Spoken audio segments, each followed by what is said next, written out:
The night shift at St. James Infirmary was always eerily quiet, but for Nurse Elena Morales, that Tuesday felt wrong from the moment she clocked in. The fluorescent lights flickered faintly, and an uneasy stillness hung in the air. It was the kind of silence that pressed against your ears, making you hyper-aware of every sound, every shuffled footstep, every distant beep. At 2:13 a.m., the first code came through. Code Blue, Room 209. Code Blue, Room 209. Elena's stomach dropped as the robotic voice echoed through the PA system.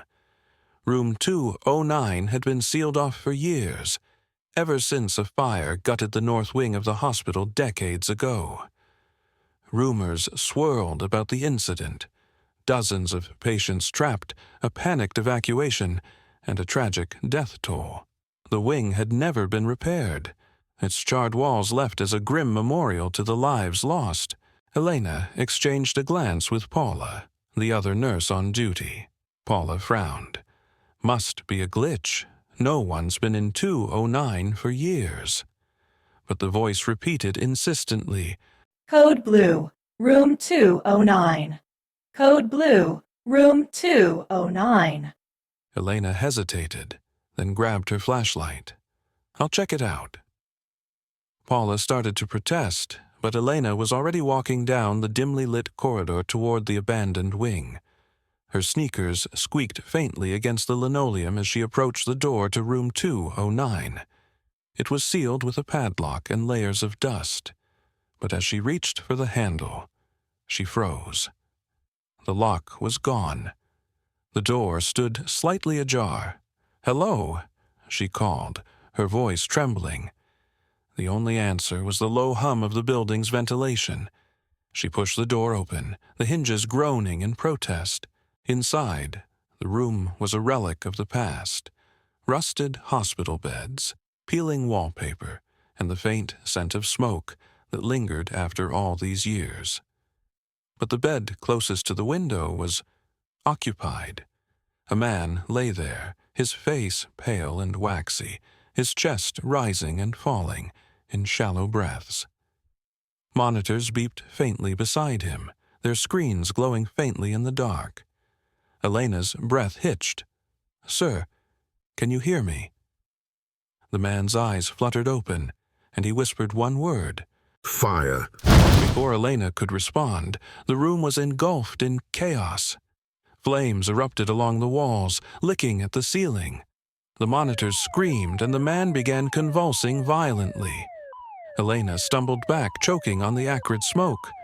She turned to run, but the door slammed shut behind her. Panicked, she banged on the door. "Help! Someone help me!" When she turned back to the bed, the man was gone. The flames vanished. The room was silent again, save for her own ragged breathing. She stumbled out into the hallway, heart racing. Paula met her halfway, alarmed. "Elena, what happened? You're covered in soot." Elena glanced down at her hands. They were blackened, her uniform singed. "There was a fire in 209, she stammered. "A man was there. He said something about a fire." Paula's face paled. "Elena, there's no way. That wing hasn't had power in years."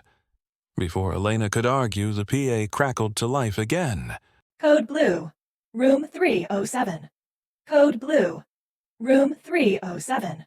Both women froze. Room 307 was directly above 209, another abandoned room from the fire's aftermath. Against her better judgment, Elena took off toward the stairs. She had to know what was happening. The stairwell was colder than the rest of the hospital, each step echoing ominously. When she reached the third floor, the hallway was shrouded in darkness. But room 307's door stood wide open, light spilling out. Inside, she found more patients. A young girl clutching a stuffed bear, her face streaked with tears. An elderly man gasping for air as he clawed at an invisible assailant, A woman in a nurse's uniform staring blankly out the window, her skin blistered and charred. "Help us," the girl whispered, her voice impossibly loud in the silent room. Elena backed away, her pulse pounding. I don't understand." The nurse turned to face her, her lifeless eyes boring into Elena's. "You can't leave," she said, her voice distorted and hollow. "None of us can."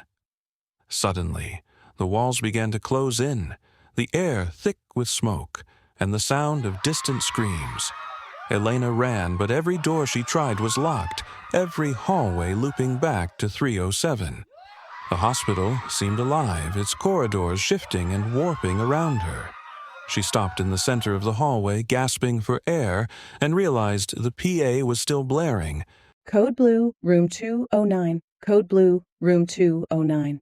The voice sounded different now, less robotic, more desperate, almost human.